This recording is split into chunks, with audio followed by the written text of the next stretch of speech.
Hey, beautiful souls. Let's talk a little bit about limiting beliefs because, hey, babe, we've all got them. We all have limiting beliefs. Sometimes we just notice them in passing and, oh, that was curious. And then other times they're like a speed bump in the road that we have to navigate. And sometimes they feel like a freaking wall. And that is just the reality of the way that limiting beliefs work. But there is a process that you can go through to address these limiting beliefs that can become a part of your way of being so that you stay on top of these things before they become an issue. Now, I'm going to be full transparency here. Some limiting beliefs from the beginning are deeply rooted. And these initial things that I share with you may not be that effective. However, as you work through that process and they're not that effective, that's actually your sign that this is something that you need to do the deeper work on. So when I work with clients, my biggest priority is empowering them to learn to be able to look at their thoughts and observe them and to be in a place that they're empowered to notice a fleeting thought versus, oh, this is something I need to address. Let me reach out to Penny on Boxer or let me book another call. Because while I would love to have clients for life, and I do have clients who work with me long term, my goal is to not have someone be dependent on me. I want to foster the autonomy and the independence. And if someone wants to continue working with me, then I love to have them there when they're wanting to just continue to peel back the layers and address the things that come up and not get slowed down when mindset issues come up. So instead of that speed bump feeling like a wall, we can just move right through it. Here's the process. And I don't necessarily teach it as a process. This is integrated in our conversations and our meetings with the client. But when we notice limiting beliefs pop up, the first thing is being aware of it. And sometimes we have blind spots and we're not aware of those limiting beliefs. But when you're looking at something, you're like, I'm not really, things aren't moving the way I wanted. I'm not seeing the opportunities I wanted to see, or business isn't progressing, or my relationship's not progressing the way that I would like it to. And you start thinking to yourself, I have a limiting belief. That is the first limiting belief I want you to shift. Not, I have a limiting belief. Don't own that damn thing. You don't want to own it. Nobody wants to own a limiting belief. What you want to do is say, oh, I noticed a limiting belief there. I noticed a limiting thought, right? You noticed it. Don't own it. That's the first thing to reframe. But when you see this belief or perception, whatever it is, we want to reframe that into the positive. A lot of people who work in businesses, if they work in STEM, when we're putting things in place and we need to achieve a certain outcome, we go in and we look at those things and we look for the places where things could go wrong so we can prevent a problem. It's preventative troubleshooting. Where where I've seen people not even, they innocently did this, they didn't even realize it. That thinking translated into their everyday life. So instead of looking at life as what's possible, they started looking at life as what could go wrong. Because within their business, looking for the things that could go wrong so they could prevent them equaled success. But in our personal life, when we start looking for things that could go wrong, that's a big problem. So if you're someone who in your self talk, you catch yourself going, well, what if this happens? And what if that happens? And the what if is something negative. That's something to shift immediately. Immediately. Don't do that another day. Now, are you going to flip this habit like a switch? Probably not. So have grace with yourself. The key is to notice it. And when you notice it, instead of getting frustrated and aggravated with yourself, which creates emotions that reinforce it, you're going to say, well, what if everything does work out? What if this merger does go through? What if I'm able to train in hypnosis and transition out of corporate? What if everything works out and I am able to do something that makes me feel good as a person and that I'm making a difference in the world? What if it does all work out? Okay. Shift that what if. Now, the other pieces of the self talk, the other pieces, whatever it is that you're saying yourself, you want to reframe it to positive. We are where our attention is. And people often say, well, what does that even mean? Our mind filters information. And the most important information our mind receives is what we feed it. So the things that we're thinking, the things that we're saying to ourselves, the things that we're saying to other people, we're feeding that back into our mind. And it puts the majority of its attention on that. So if the majority of our talk and the way that we talk to and about other people and situations, if the majority of all of that is negative, then our brain is going to perceive things from the negative. So we need to pick an area and start to shift that to positive, shift that to the glass is half full. That what if this great thing does work out? And instead of saying something like losing weight is hard, saying something like, you know what, I'm really happy I have this opportunity to help my body get healthy. That is a simple shift. And we can have appreciation for helping our body to get healthy. It doesn't seem like some far fetched goal like losing 50, 75, 80, 100 pounds. If you're in that situation, being grateful to have the opportunity to help your body get healthy, that feels believable. It feels doable. And that leads into my next piece of this first step in the process is with affirmations. When you're doing affirmations, people say, oh, don't make your dreams realistic, make them unrealistic. Yes, I totally agree. We want to have unrealistic expectations. We want to have stretch goals. But if we start our affirmations with, I'm 105-pound world class bodybuilder, and that means you have to lose 105 pounds to get there, your brain immediately goes, you are jacked up on crack or something. That's what the mind's going to do. It doesn't believe it. So we start those affirmations with something believable, like, I'm so grateful I have this opportunity to help my body to get fit. I am so grateful I have all these healthy vegetables to eat. I am so grateful that I have found a personal trainer who is going to help me tone up my body. And we build on those things. If this relates to you in business, say you're making a transition out of corporate and you want to be a coach, or you're transitioning out of corporate and you want to be an artist, or you're transitioning out of corporate and you want to be a hypnotist, that's my bias, okay? Or healthcare or any other, because that was my transition out of healthcare. If you're wanting to make a big transition and you've never worked for yourself, you've never given yourself permission to follow your dreams and to have it all be on you, there's a huge gap of evidence that it's possible. So you start out by being grateful for the opportunity to do this thing. I'm grateful for the opportunity to leave corporate and to be able to follow my passion of painting. People love my paintings everywhere I go. I am inspired to paint masterpieces. And then you build up to, my paintings are highly sought after. My paintings bring top dollar. So you build up to that. You don't start with that. And when I say you build up to that, I'm not talking about over a period of weeks. I'm talking about in your list of affirmations. Start very general and go very specific.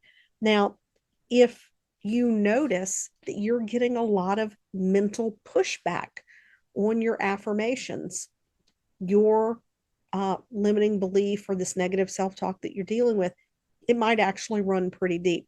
So if you're getting a lot of mental pushback, the next step is to go to YouTube and find yourself some hypnosis audios or learn to do self hypnosis, or you could sign up for my audio vault. I have a Catalyst hypnosis audio vault. It's all around emotional release, business mindset, confidence building, stress release. You want to get into a state where your conscious analytical mind isn't going to throw up the flag and say, no, no, we're not going there. We're going to stay where we are. You want to use hypnosis to bypass that critical analytical thinking part of the mind.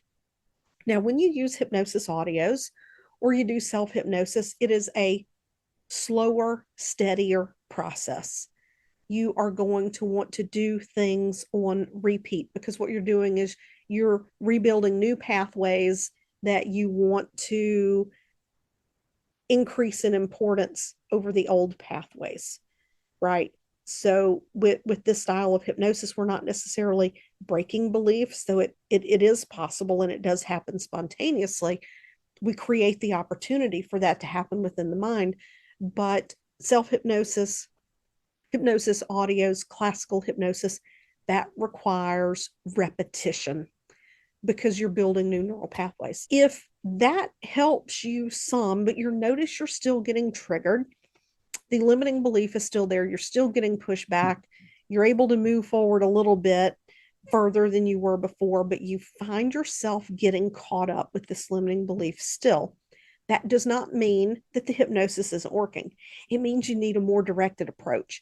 You might need a root cause approach, and there are a few different root cause approaches that I use, one that I teach in my hypnosis certification training, and the other one being conversational hypnosis, which is really valuable when you already have that foundation of how the subconscious actually works. Because sometimes these limiting beliefs are tied to trauma. Sometimes they're tied to repetitive reinforcement of what others expect of us as we're growing up.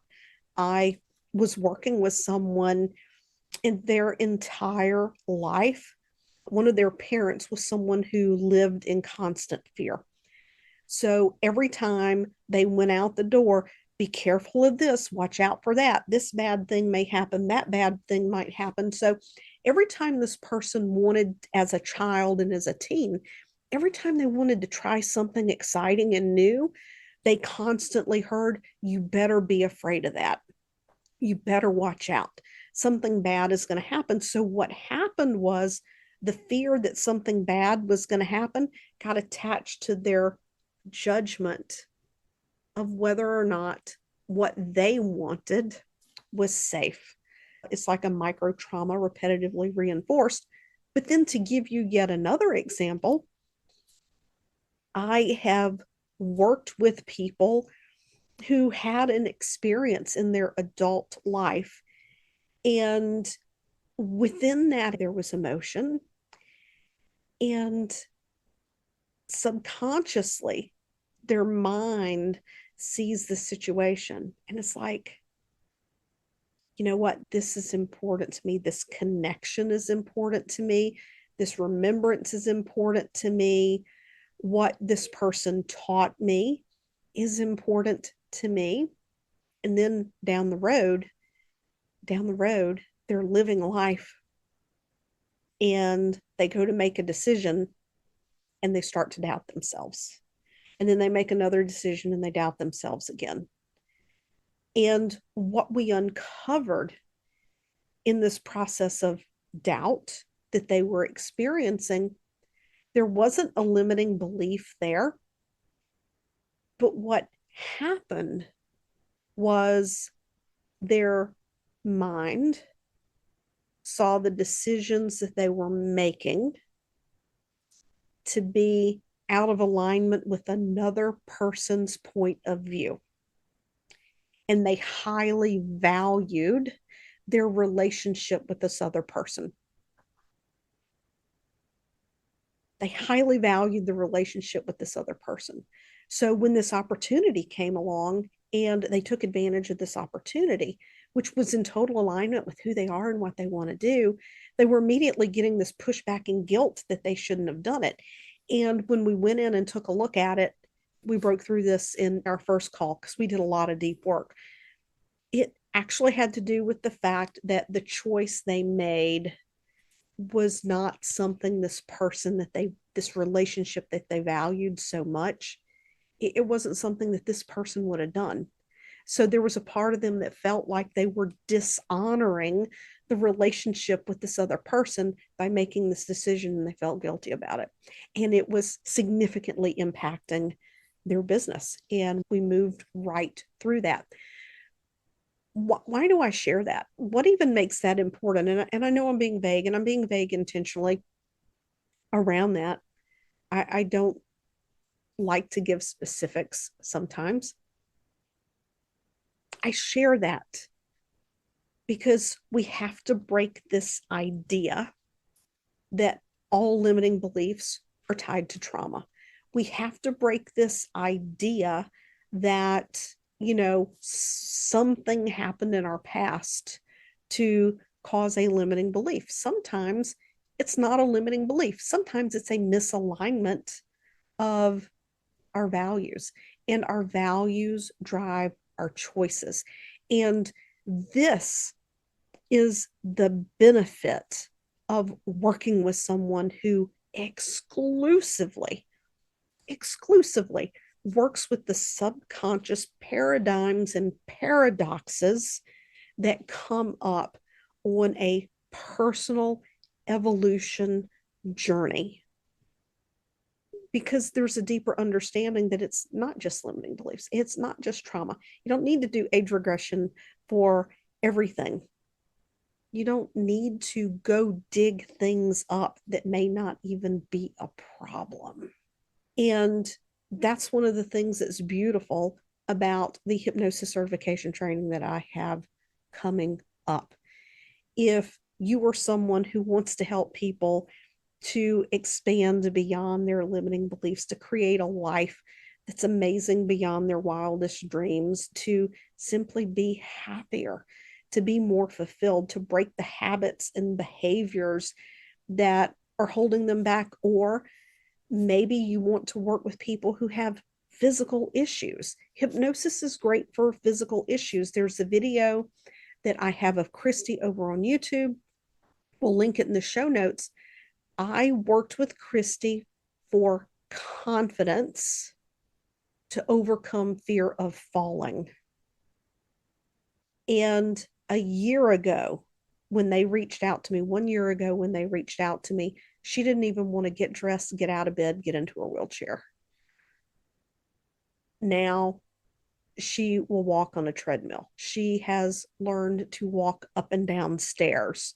She's made huge progress, and it all came back to her self belief and confidence in herself, what she believed was possible. So I will link that video. The video was made in May of last year, and she's actually come a long way, but you will see what just 3 sessions around confidence did for her. And we didn't use any of the deep directed techniques. I used a combination of a classical hypnosis approach and a self hypnosis that does that deeper clearing automatically without having to bring things up. And these are things that I teach in the training.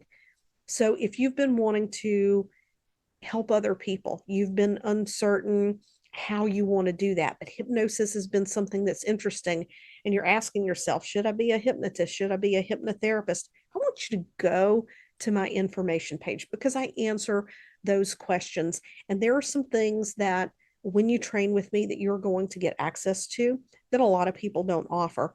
You get access to a Facebook group during the training so that I can support you in the self-study, and so that you feel really solid around the basic portion of the training before we ever start the live training. When you graduate, you get access to another Facebook group where I support graduates in refining and continuing to learn the skills of hypnosis and how to address different types of clients. People will come in there and ask the questions like, hey, this person reached out for me for hypnosis. They listed off these issues. We talked. This is their history. And there have been times where I point blank said that, you know what? As a newer hypnotist, you might not want this to be your first client. And here's why. And I outline it for them. I help people to understand who they're working with and the things that they can anticipate that might come up so they can choose if a client's the right client. All the videos, all the posts are there for you to go through and look at and to read and to learn from. Then there's also a hypnosis resource library. I do not charge a membership fee for you to have access to this resource library. And it's to support you in your practice. I would love to see you there if this is something that you feel called to do. If you're unsure if hypnosis is right for you, there is a link on the page to book a Q&A call, and you can ask me your questions. I'll be more than happy to answer them because I only want you in my training if it feels like something that is aligned and right for you to do. We start onboarding in just a couple of weeks for the self-study. Now you can register up until mid-February, but the earlier you register, the longer you have access to the self-study, and you can really take your time. You can watch the videos multiple times, whatever it is that you choose to do to feel best prepared for the live training. The live training is at the end of February. All the details are on the registration page. The link will be in the show notes, or you can go to pennychason.com/certify me.